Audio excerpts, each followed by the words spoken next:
Hello everyone, आप सभी का स्वागत है एईसी प्लस के इस ऑनलाइन प्लेटफॉर्म पर। और आज हम बात करेंगे अपने 10वें लेक्चर यानी कि शंखनाद सीरीज प्रैक्टिस सेशन का। ये लेक्चर नंबर 10 होने वाला है।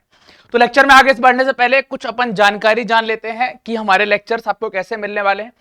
तो जनरल साइंस और जनरल अवेयरनेस के लेक्चर्स जो है वो आपको MWF यानी कि मंडे, वेडनेसडे और फ्राइडे में मिलेंगे। मंडे को अगर जनरल साइंस मिल गया है तो वेडनेसडे को जनरल अवेयरनेस मिलेगा। इसी तरीके से एक दिन मतलब अल्टरनेट डेज पर MWF में आपको जनरल साइंस और जनरल अवेयरनेस मिलने वाले हैं। मैकेनिकल की क्लासेस जो है वो आपको ट्यूसडे सैटरडे को 12:30 बजे मिलती हैं। और सिविल इंजीनियरिंग क्लासेस आप देखें मंडे टू फ्राइडे में शाम को 4 बजे आपको क्लासेस मिलती हैं। सैटरडे संडे जो है वो मैराथन क्लासेस के लिए रिजर्व रखा गया है। इंफॉर्मेशन आपको हमारे यूट्यूब चैनल के थ्रू मिल जाती है। बात करते हैं, पहला सवाल क्या कहेगा, तो तापमान परिवर्तन मतलब एक सवाल आया है जिसमें आप बात करेंगे तापमान परिवर्तन, टेम्परेचर का कुछ चेंज हो जाना, ब्रेकिंग अप। देखिए, the breaking up and decay of exposed rocky by temperature change, forest action, frost action, plants, animals and human activities called. तापमान परिवर्तन तुषार, पौधों, पशुओं एवं मानव गतिविधियों के कारण इसके संपर्क में आने वाली चट्टानों का टूटना एवं क्षय होना क्या कहलाता है।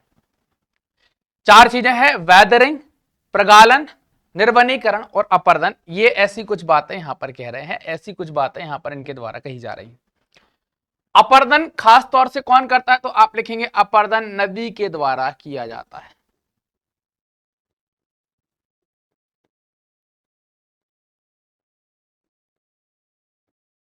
और अपर्दन किससे जुड़ी क्रिया है, सॉइल से जुड़ी क्रिया है,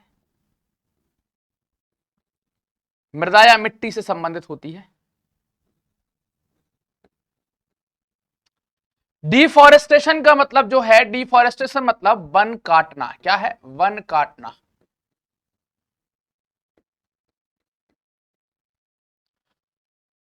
समेल्टिंग, प्रगलन मतलब पिघलाने वाले कोई, जैसे आप देखें आपने एल्यूमिनियम प्रगलन संयंत्र देखे होंगे, समेल्टिंग जो यूनिट्स हैं जहां पर हम पिघलाने का काम करते हैं, यहां पर पिघलाने।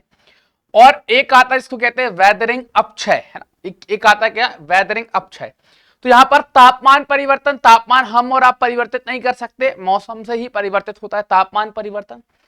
इसमें कभी तापमान ज्यादा हो जाएगा, कभी कम हो जाएगा, इससे कभी एकदम ठंड पड़ेगी, एकदम गर्मी पड़ेगी, तो इससे तुषार, पौधों और पशुओं और मानवीय क्रियाएं सब कुछ होती हैं। इसी कारण से इन सबके संपर्क में आने से चट्टानें टूटती हैं, उसको क्या कहते हैं, वेदरिंग या अपक्षय ही कहलाता है। Option number A is the correct answer आप देख पाएंगे, option number A is the correct answer आप देख पाएंगे। बात क्लियर है कि नहीं। अगला है ना, अपक्षय करेक्ट आंसर हो जाएगा। निम्नलिखित में क्या एक रूपांतरित चट्टान नहीं है, ना। कौन सी एक रूपांतरित चट्टान नहीं। आपको 3 प्रकार की चट्टानों के बारे में बताया गया होगा। जैसे एक के बारे में आप कहते हैं आग्नेय, इग्नियस, फिर एक होती है अवसादी,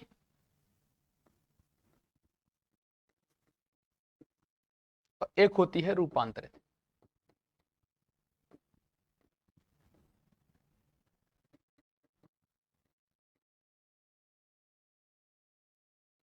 इग्नियस, अवसादी मतलब सेडिमेंटरी,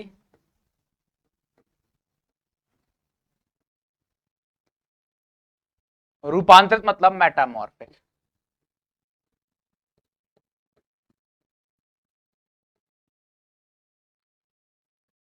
ये 3 प्रकार की चट्टानें। अब basically basic type of rocks में जब भी आप बात करते हैं तो आपको ये 3 प्रकार की चट्टानें ही देखने को मिलती हैं, जिसमें आप एक को अवसादी कहते हैं, एक को आग्नेय कहते हैं, एक को आप रूपांतरित कहते हैं। अगर इसके मतलब की बात करें, आग्नेय का मतलब होता है या इग्नियस का मतलब होता है रिजल्टेंट ऑफ फायर, आग का उत्पाद, अग्नि का उत्पाद। It is called primary rock, है ना। ये क्या कहलाएगी, इसको कहेंगे प्राइमरी रॉक, सबसे पहली चट्टान।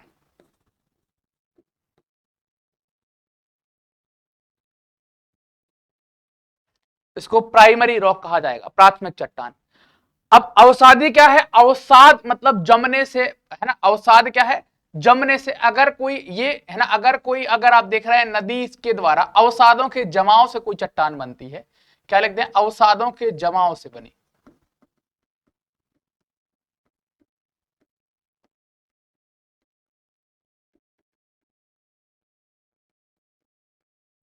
रूपांतरित मतलब, रूपांतरित या कायांतरित जिसको आप मेटामॉर्फिक कहते हैं, ताप और दाब के कारण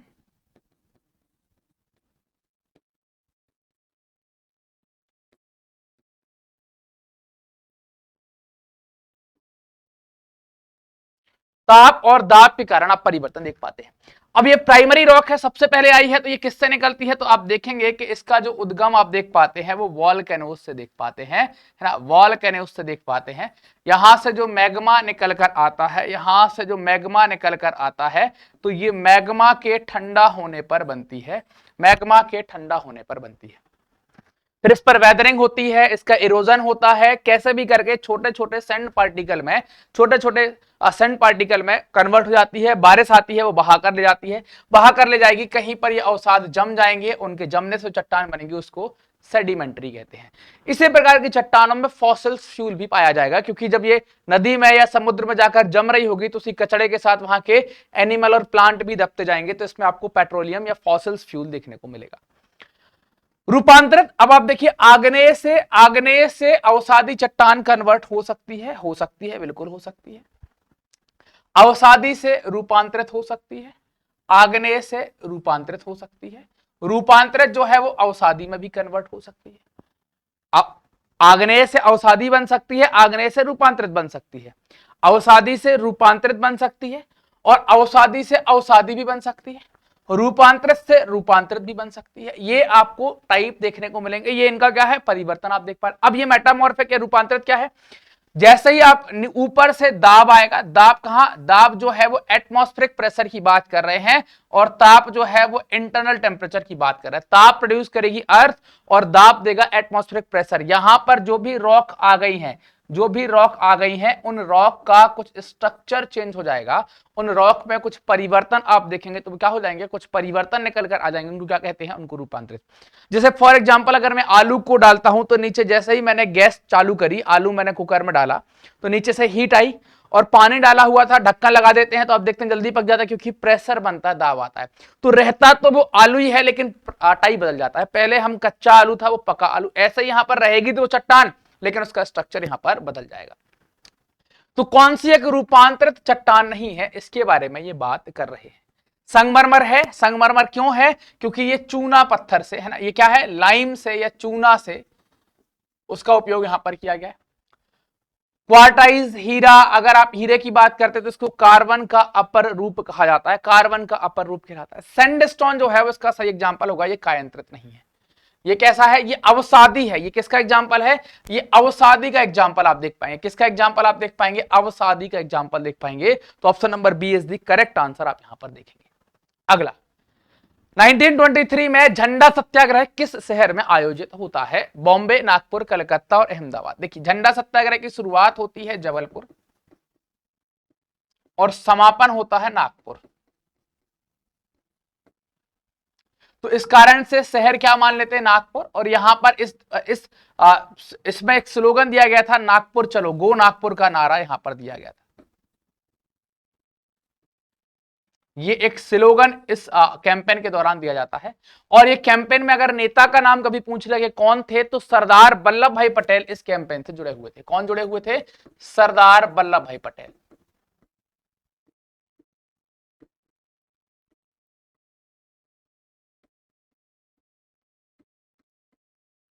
क्योंकि कांग्रेस या दूसरी और पार्टियों के फ्लैग पर जब अंग्रेजों ने बैन लगाने की बात करी, तो फिर ये नागपुर चलो झंडा सत्याग्रह किया गया, नागपुर चलो का नारा दिया गया। तो नागपुर चलो मतलब option number B is the correct answer आप देखेंगे।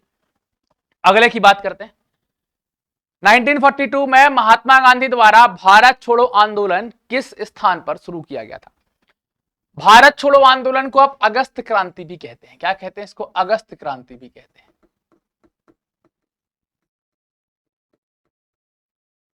क्योंकि ये अगस्त में स्टार्ट हुई थी, इस कारण से इसको अगस्त क्रांति भी कहते हैं। गांधी जी ने करो या मरो का नारा दिया था। चार ऑप्शन है, अगस्त क्रांति मैदान से स्टार्ट हुआ था, शिवाजी पार्क से, जलियांवाला बाग से और प्रगति मैदान से। प्रगति मैदान आई थिंक दिल्ली में है,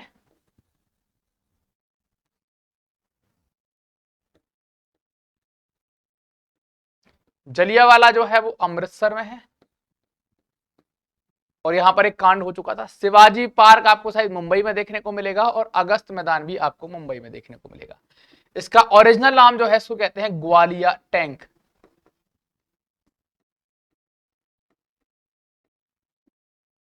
क्या है इसका सही नाम, ग्वालिया टैंक। तो हम पढ़ते भी हैं कि ग्वालियर टैंक से ही इसकी शुरुआत होती है, तो ऑप्शन नंबर ए जो है वो करेक्ट आंसर आप यहां पर देखेंगे। ऑप्शन नंबर ए जो है वो इसको करेक्ट आंसर आप यहां पर देखेंगे। अगला, how many times has the national emergency been declared by the president in the country. Bharat में कितनी बार राष्ट्रपति के द्वारा आपातकाल लगाया गया है? 3 बार, 4 बार, 2 बार, 1 बार। सही जवाब है 3। एक लगा है 1962 से 1968 के बीच में इंडो चाइना वॉर।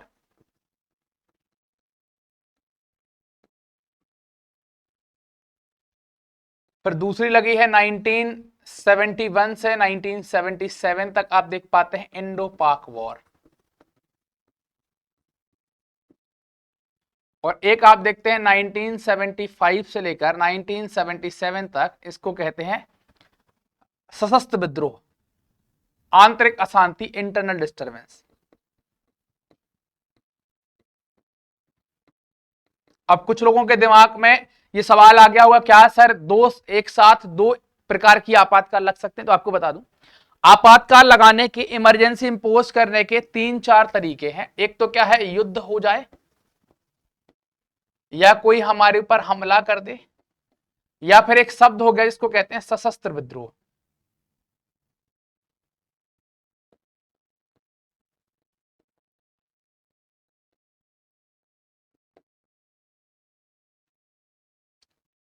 क्या कहते हैं? सशस्त्र विद्रोह अगर आप कह देते हैं तो ये आपको यहां पर सशस्त्र विद्रोह पहले आंतरिक अशांति था। मतलब आंतरिक अशांति क्या, कुछ भी डिफाइन कर देंगे ये 3 आधार पर। हाँ, अब मान लो ये कहां कहां पर लगाए जाएंगे, तो एक साथ पूरे देश में भी लग सकता है, कुछ इलाके में भी लग सकते हैं।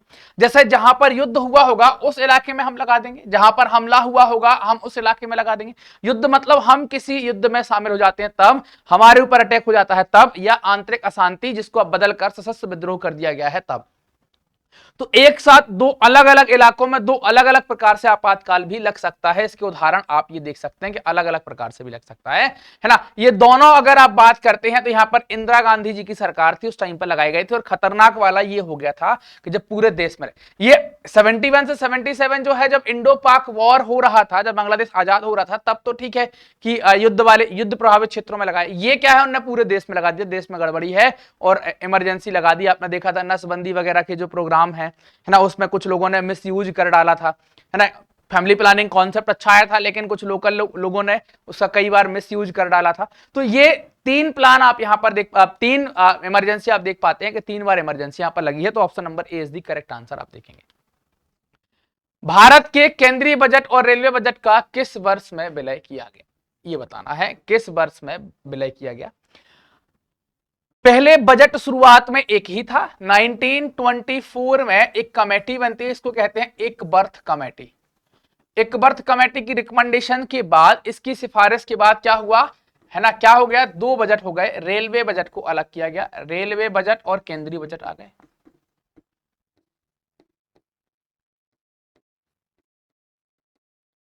यह जिसको आप आम बजट कहते हैं।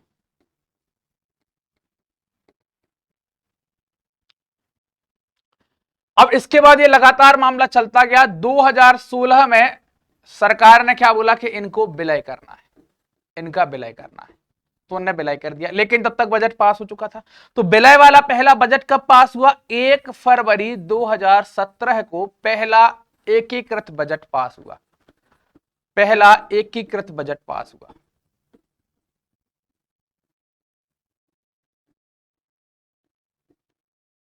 तो अपन क्या कहते हैं, आजाद भारत या स्वतंत्र भारत की बात कर रहे हैं। तो क्या होगा कि कुछ लोग नहीं तो ये बोलेंगे सर 1924 के पहले एक ही था ना, फिर आप कैसे कह रहे हैं एकीकृत। तो अपन ने स्वतंत्र भारत लिख दिया, मामला ही खत्म हो गया आजाद भारत में। तो क्या हो जाएगा, 2016 में विलय किया गया। तो 2016 नवंबर 2016 में आई थिंक, है ना, क्या किया गया, विलय की घोषणा की गई और पहला बजट जो है वो 1 फरवरी 2017 को पारित किया गया। तो 2016 करेक्ट आंसर होगा। अगला, निम्नलिखित में से पूर्वी घाट की सबसे ऊंची चोटी क्या है। अब देखिए ये बड़ी डिस्प्यूटेड है, इसमें मैंने 2 सवाल डाले, एक ये भी डाला और एक अगला भी डाला है। अगले में मैं आपको इसका भी डाउट क्लियर करवा दूंगा। देखिए अब यहां पर क्या है, पूर्वी घाट, अगर आप देखते हैं पूर्वी घाट का मतलब क्या हो जाएगा, तो आप पूर्वी घाट के मतलब की अगर आप बात करते हैं,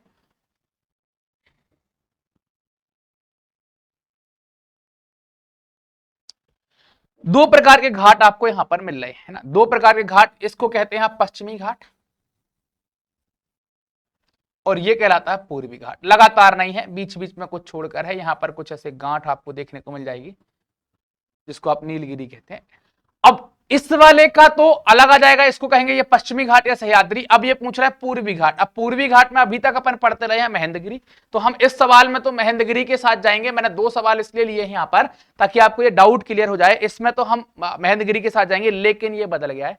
महेंद्रगिरी की ऊंचाई 1500 मीटर के आसपास है। महेंद्रगिरी जो है वो आपको उड़ीसा में देखने को मिलेगा। कहां पर? उड़ीसा में देखने को मिलेगा। लेकिन अब ये चेंज हो गया है और बदला हुआ सवाल अपन ने जो है वो अगला, मतलब आप देखेंगे 2-3 सवाल के बाद आपको मिलेगा, तो वहां पर मैं आपको ये चीजें बिल्कुल तरीके से क्लियर कर दूंगा। अभी आप ये मान के चलना, पुराने अगर आपको ये इस प्रकार के ऑप्शन आते हैं, नया ऑप्शन आपको देखने को नहीं मिलेगा, तो आप क्या कहेंगे? महेंद्रगिरी लगाएंगे। बात क्लियर है? अभी आगे और चीजें अपन क्लियर करेंगे इसकी, है ना। महेंद्रगिरी, पृथ्वी की सतह पर पहाड़ का निर्माण किस प्रकार के बल का परिणाम है? The formation of mountains on the surface of the earth is the result of which of the following forces.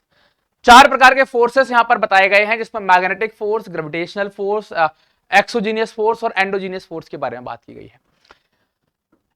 अब यहां पर एक एक करके अपन एक एक फोर्स की बात कर लेते हैं। मैग्नेटिक फोर्स तो क्या है? आकर्षित करता है, तो ये तो नहीं होगा, ये तो आकर्षण की बात है। गुरुत्वाकर्षण बल हमको सतह से चलने में मदद करता है, तो ये भी नहीं होगा, क्योंकि अगर गुरुत्वाकर्षण से ही होना होता तो रोज पहाड़ बन रहे होते। बहिर्जात बल जो है वो, बहिर्जात बल पृथ्वी की सतह के बाहर से लगते हैं। पृथ्वी की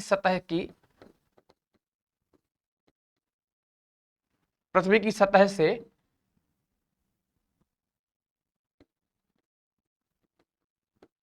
बाहर से कार्य करते हैं।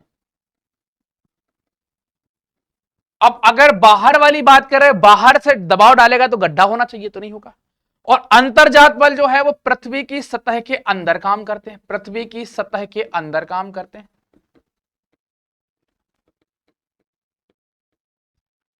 तो अंतर्जात बलों के कारण ही ये कुछ हुआ है, तो option number D is the correct answer होगा। Option number D is the correct answer होगा। अगला, छद्मनाम भानु सिंह का प्रयोग किसने किया? बंकिमचंद्र चट्टोपाध्याय ने, सुनील गंगोपाध्याय ने, रविन्द्रनाथ टैगोर ने और माइकल मधुसूदन दत्त ने। तो ये उपयोग किया है रविन्द्रनाथ टैगोर जी ने, और ये एक कवि है, संगीतज्ञ हैं, और है ना, एक कवि है। और इनने क्या है, अगर आप देखें तो जन गण मन भी लिखा है और आमार सोनार बंगाल भी लिखा है।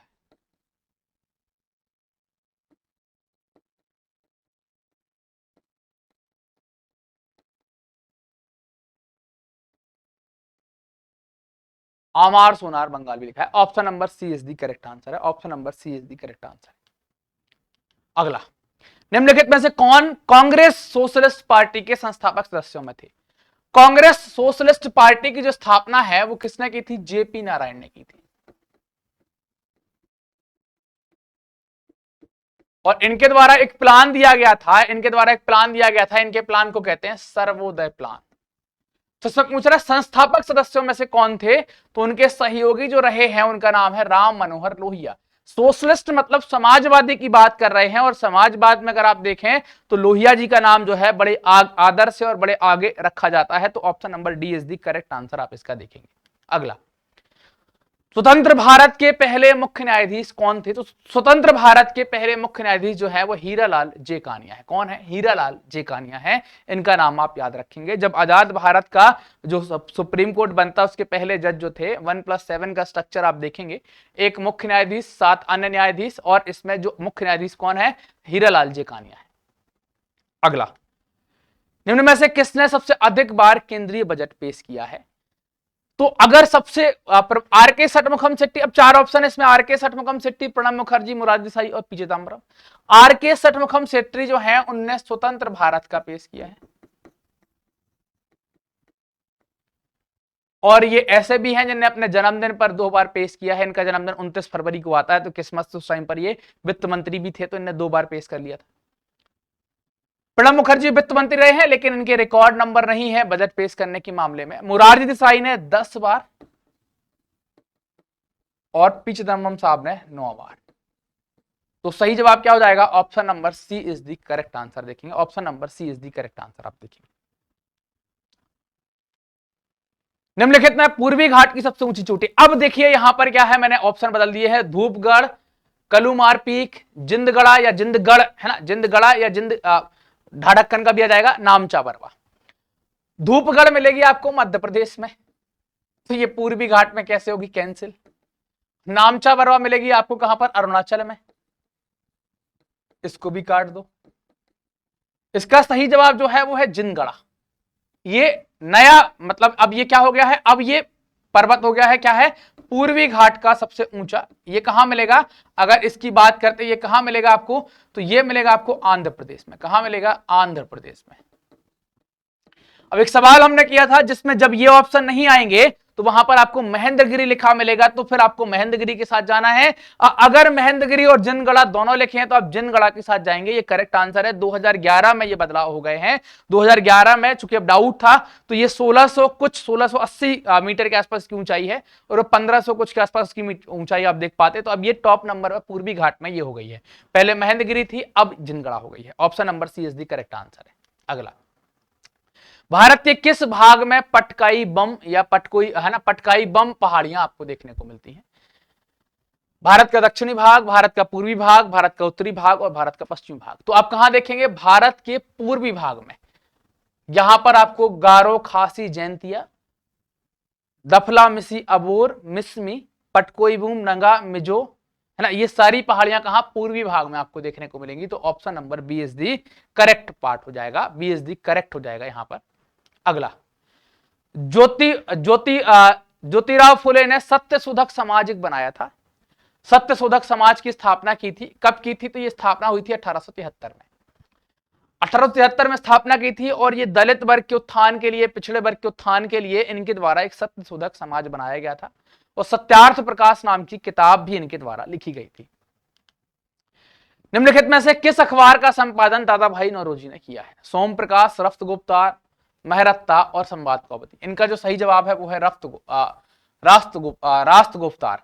संवाद कौमुदी और एक और अखबार इसको कहते हैं मिरात उल अखबार।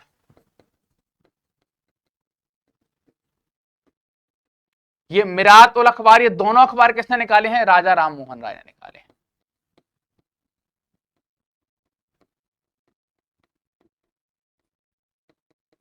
राजा राम मोहन राय कौन है ना, राजा राम जिनने ब्रह्म समाज की स्थापना की, इनको भारत में पत्रकारिता का जनक, father of journalism in India कहलाते हैं राजा राम मोहन राय। इनको राजा जी भी कहा जाता है। अकबर सेकंड की पेंशन का मामला निपटाने के लिए ये लंदन गए थे, ब्रिटेन गए थे, वहां पर ब्रिस्टल में इनका निधन हो जाता है। तो option number B correct answer हो जाएगा। अगला, भारत की पहली पूर्णकालिक महिला वित्त मंत्री की बात की गई। सरोजिनी नायडू जो है वो क्या है, सरोजिनी नायडू जो है वो क्या है, ये राज्यपाल थी,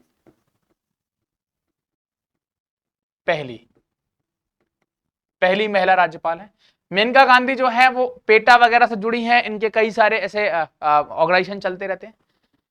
अब ये भी वित्त मंत्री हैं और ये भी वित्त मंत्री हैं।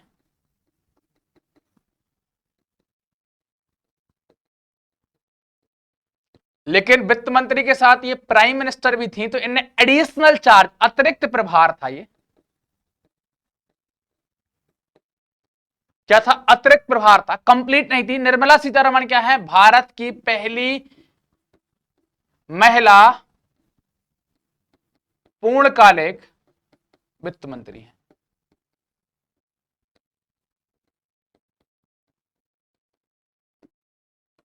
और समझ में आ रही, first full time female finance minister was the या इज दी, कौन है, ये आपकी निर्मला सीतारमण जी है, निर्मला सीतारमण जी है। तो option number C is the correct answer है। अगला,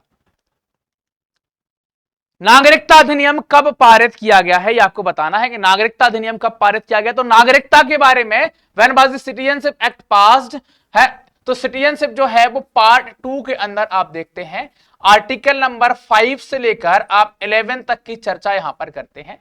आर्टिकल 5, 6, 7, 8, 9, 10 और 11 के अंतर्गत यहां पर जो सिटीजनशिप एक्ट है, सिटीजनशिप एक्ट है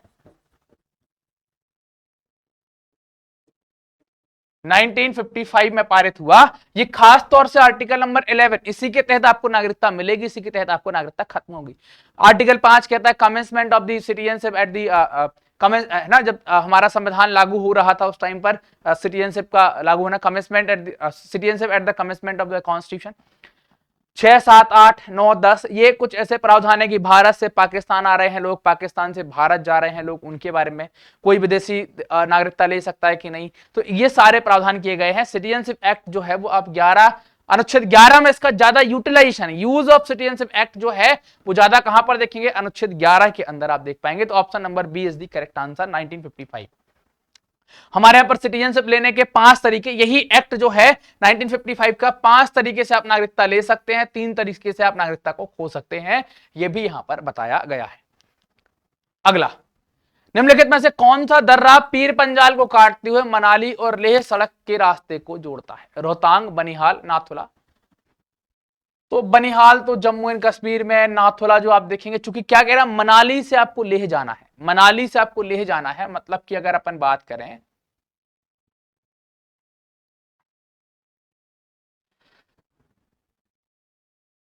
ठीक है, तो आपका हिमाचल आएगा कहीं यहां पर, है ना, यहां पर कहीं आएगा, और यहां से ही आपको मनाली से ऐसे निकल जाना है।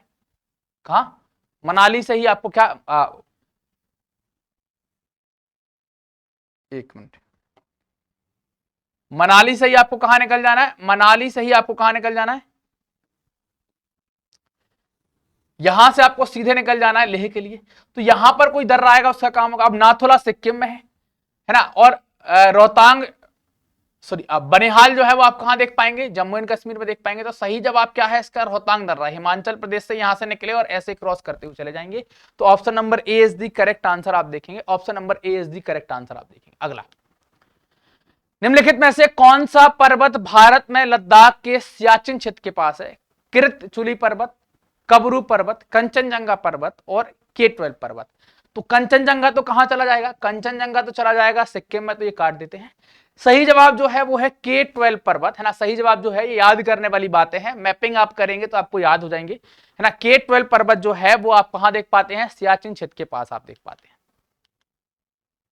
अगला, आत्मसम्मान आंदोलन की शुरुआत किसने की थी? अब ये आत्मसम्मान आंदोलन जो है वो पिछड़ी जातियों के लिए चलाया गया था।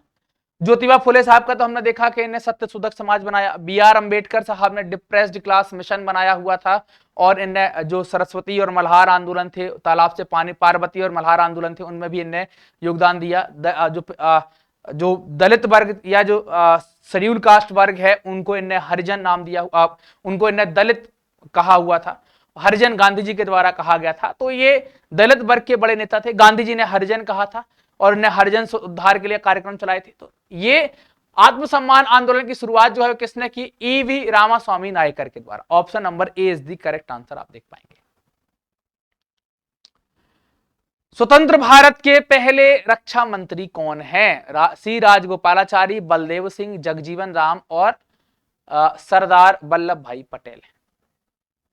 सरदार वल्लभ भाई पटेल के पास गृह मंत्रालय था और स्टेट को संभालना। स्वतंत्र भारत की बात कर रहे हैं, गणतंत्र की बात नहीं कर रहे हैं।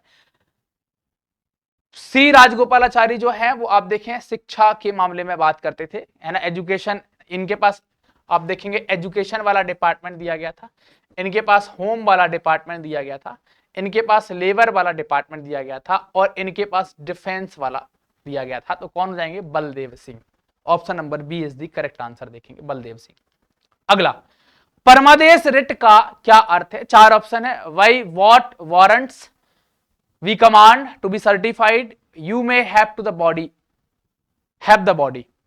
तो परमादेश है जिसको आप कहते हैं मैंडम्स, मैंडम्स का मतलब होता है कि हम वी कमांड या हम आदेश देते हैं। परमादेश का मतलब क्या है, हम आदेश देते हैं, या वी कमांड इसका मतलब होता है। तो option number B is the correct answer हो जाएगा। ये रेट जो है वो आर्टिकल 32 के तहत जारी की जाती है, और ये 5 प्रकार की रेट आप देख सकते हैं। ये सारी रेट कहां है, आर्टिकल 32 के अकॉर्डिंग आपको जारी की जाती है, और ये 5 रेट आप देख सकते हैं।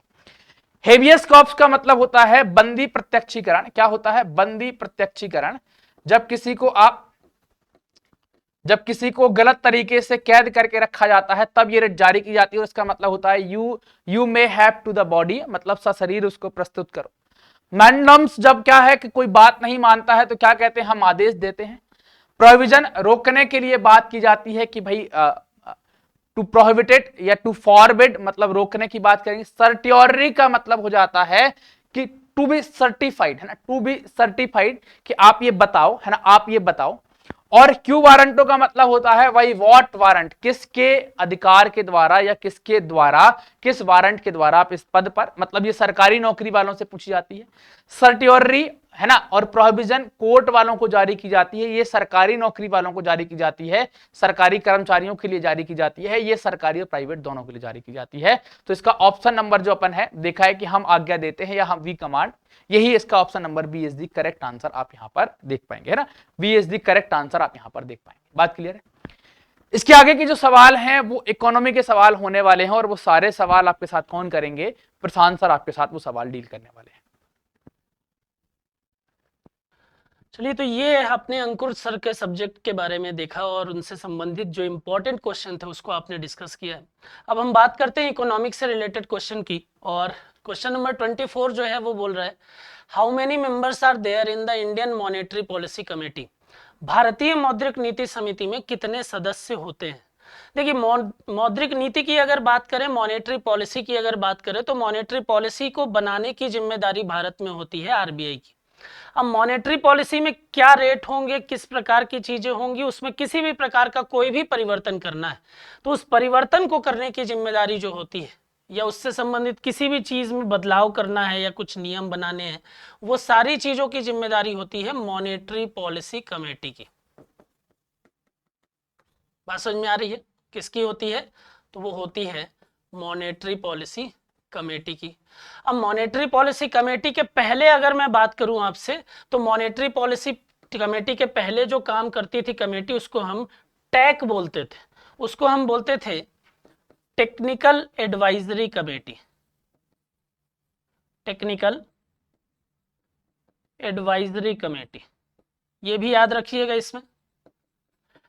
अब टेक्निकल एडवाइजरी कमेटी में कुछ लिमिटेशंस थी जिसको दूर करने के लिए उर्जित पटेल कमेटी की रिकमेंडेशन पर एमपीसी या मॉनेटरी पॉलिसी कमेटी जो है वो गठित की गई।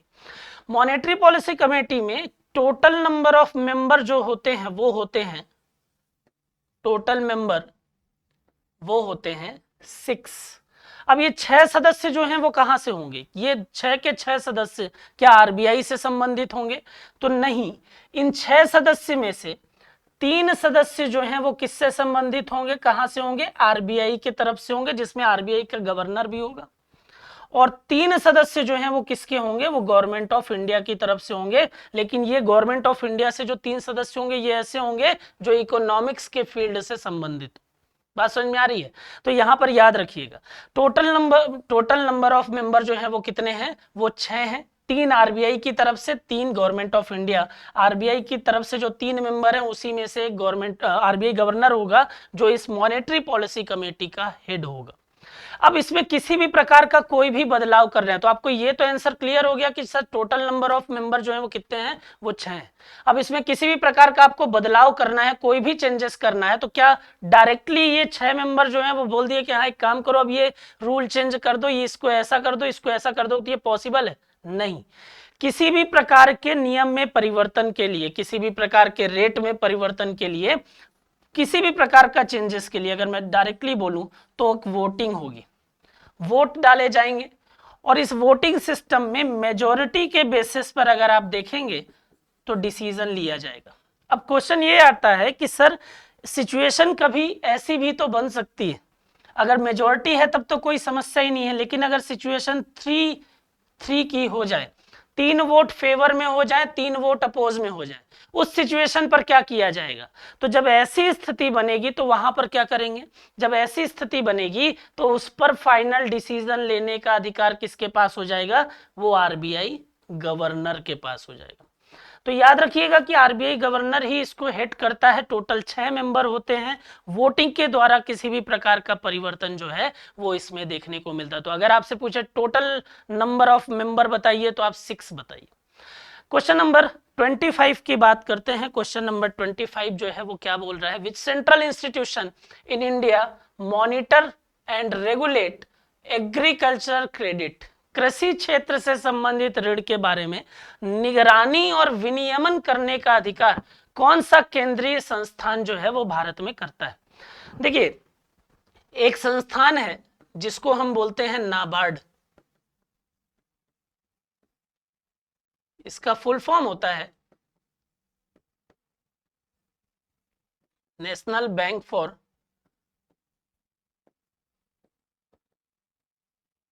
Agriculture and rural development. बात समझ में आ रही है? तो इसके नाम में इसका काम छुपा है, भाई एग्रीकल्चर और रूरल के डेवलपमेंट के लिए ये फंडिंग करेगा। बात समझ में आ रही है? नाबार्ड का जो एस्टेब्लिशमेंट हुआ है वो 1982 में हुआ है। किस कमेटी के रिकमेंडेशन पर? तो याद रखिए श्री रमन कमेटी।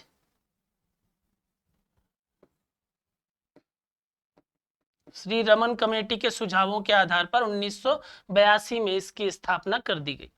जब इसकी स्थापना की गई तो 50:50 से इसका एस्टेब्लिशमेंट हुआ। 50% का contribution government of India and 50% जो है वो आरबीआई। तो इसी तरीके से इन दोनों के पास अधिकार भी थे। लेकिन करंट की सिचुएशन ये है कि करंट में गवर्नमेंट ऑफ इंडिया के पास 99.6% की ओनरशिप है और आरबीआई के पास 0.40% की। तो ले दे के हम ये बोल सकते हैं कि नाबार्ड में वही हो रहा है जो गवर्नमेंट ऑफ इंडिया जो है वो चाह रही है। बात समझ में आ रही है? तो यहां पर अगर आपसे पूछे कि कृषि क्षेत्र में फंडिंग करने का काम, ऋण की निगरानी करने का काम, विनियमन करने का काम कौन करता है, तो आप सीधे बोलिए सर नाबार्ड करता है, national bank for agriculture and rural development करता है। बात समझ में आ रही है? तो इसका राइट आंसर जो है वो नाबार्ड हो जाएगा। क्वेश्चन नंबर 26 की हम बात करते हैं। क्वेश्चन नंबर 26 बोल रहा है कि what is the full form of NPCI. NPCI जो है वो काफी न्यूज में भी रहता है, ठीक है। NPCI which is an umbrella organisation for all retail payment system in India. Digitalisation के दौर में एक क्रांति लाने का काम जो है वो किसने किया है? एनपीसीआई ने ही किया है। एनपीसीआई वही इंस्टीट्यूशन है जिसने डेवलप किया है किसको? यूपीआई को, यूनिफाइड पेमेंट इंटरफेस। तभी तो आप कहीं पर जाते हैं तो पहले कैश लेकर जाते थे, अब 10-10 रुपए की पेमेंट भी करनी है तो आप ऑनलाइन प्रेफर करने लगे हो। बात समझ में आ रही है? तो यहाँ पर याद रखिएगा कि डिजिटलाइजेशन के दौर पे या जो क्रांति है वो एनपीसीआई की वजह से ही देखने को मिल रही है और यूपीआई के माध्यम से। तो यूपीआई को डेवलप किसने किया? एनपीसीआई ने किया। पूछ रहा है कि भाई एनपीसीआई का फुल फॉर्म जो है वो क्या है? तो एनपीसीआई की अगर फुल फॉर्म की बात करते हैं तो वो है National Payment Corporation of India, Bharat का राष्ट्रीय भुगतान निगम। तो एनपीसीआई का full form National Payment Corporation of India है। राइट आंसर एनपीसीआई का National Payment Corporation of India हो जाएगा। क्वेश्चन नंबर 27 की बात करें, in which year was the Reserve Bank of India establish. RBI की बात करते हैं तो आरबीआई का जो एस्टैब्लिशमेंट हुआ है वो कब हुआ? तो इसका एस्टैब्लिशमेंट हुआ 1 अप्रैल 1935 को।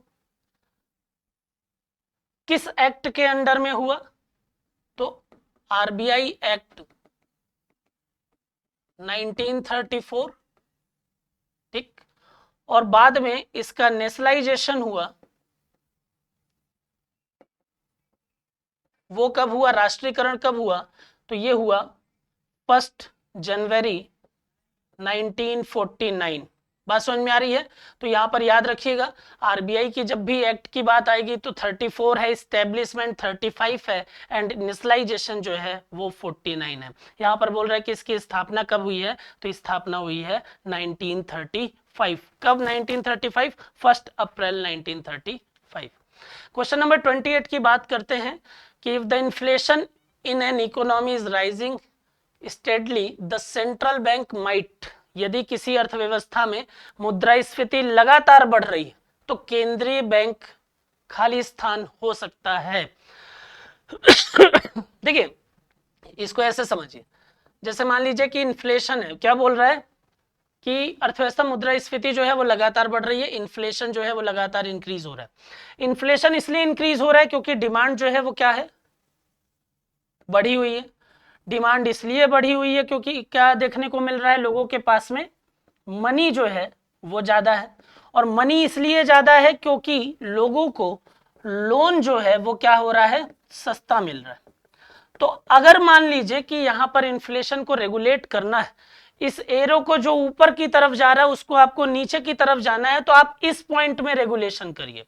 जो चीज सस्ती है अगर आप उसको महंगा कर देते हैं, अगर लोन जो है वो आप महंगा कर देते हैं, तो स्थिति क्या हो जाएगी, थ्योरी ऑफ इलास्टिसिटी के आधार पर आप देखेंगे कि अगर लोन महंगा हो गया, अगर रेट ऑफ इंटरेस्ट बढ़ गए, तो लोगों के द्वारा बैंकों से कम लोन लिया जाए। बात समझ में आ रही है? तो यहां पर लोन सस्ता है इसलिए मनी बढ़ी हुई है, डिमांड बढ़ रही है और इन्फ्लेशन आ रहा है। आपको क्या करना है, आपको लोन को महंगा करना है। और लोन महंगा कैसे हो सकता है, इंटरेस्ट को बढ़ाकर। बात समझ में आ रही है? लोन महंगा कैसे हो सकता है, इंटरेस्ट को बढ़ाकर। तो आप इंटरेस्ट को बढ़ा दीजिए। अब देखिए option, keep the repo rate unchange. Unchange रखने से थोड़ी इन्फ्लेशन रेगुलेट हो जाएगा। डिक्रीज द रेपो रेट, इसमें अगर आपने कमी कर दी, रेपो रेट को डिक्रीज कर दिया, तो ये तो और सस्ता हो जाएगा ना, तो यहाँ तो चीजें और ऊपर बढ़ जाएंगी। Decrease the reverse repo rate, समस्या यहां पर भी वही चीज है। लास्ट ऑप्शन देखिए, इंक्रीज द रेपो रेट। जैसे ही इंक्रीज रेपो रेट होगा, इंटरेस्ट महंगा हुआ, लोन महंगा हुआ, वैसे ही थ्योरी ऑफ इलास्टिसिटी याद आ जाएगी और डिमांड क्या हो जाएगी, डाउन। और डिमांड के डाउन होने से इन्फ्लेशन भी क्या हो जाएगा, डाउन हो जाएगा। बात समझ में आ रही है? तो अगर मुद्रास्फीति को कंट्रोल करना लगातार बढ़ रही है, तो केंद्रीय बैंक क्या करेगी, केंद्रीय बैंक रेपो दर में वृद्धि कर देगी। बात समझ में आ रही है? लॉजिक आपको समझ में आ गया होगा, पहले भी हमने डिस्कस किया हुआ इन चीजों को। क्वेश्चन नंबर 29 की बात करें, which among the following financial institution was nationalized in 1949। 1949 में निम्नलिखित वित्तीय संस्थानों में से किसका राष्ट्रीयकरण किया गया। अब देखिए 1949 की जब हम बात करते हैं, तो मैंने आपको एक संस्थान के बारे में बताया है कि 1 जनवरी 1949 को इसका नेशनलाइजेशन हुआ। कई बार अलग अलग एग्जाम में पूछा है, और ये संस्थान और कोई नहीं बल्कि भारत की एकमात्र संस्था है जो नॉन प्रॉफिटेबल है, उसका नाम है आरबीआई। उसका राष्ट्रीयकरण किया गया। बात समझ में आ रही है? तो इसका राइट आंसर जो है वो क्या हो जाएगा, आरबीआई हो जाएगा।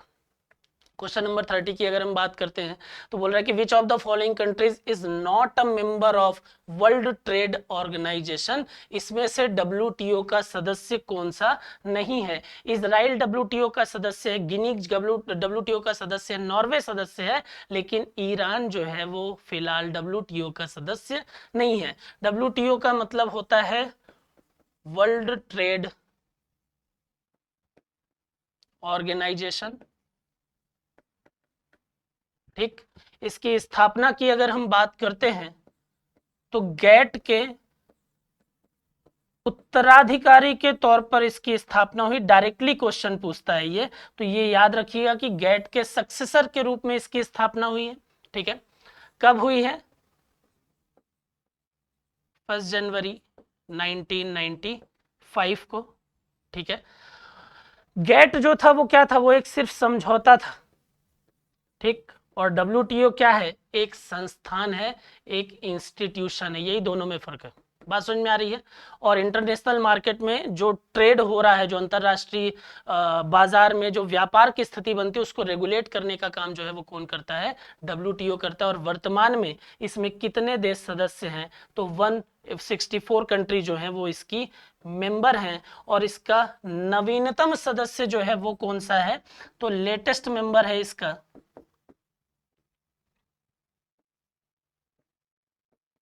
अफगानिस्तान। बात समझ में आ रही है? इसका लेटेस्ट मेंबर है अफगानिस्तान।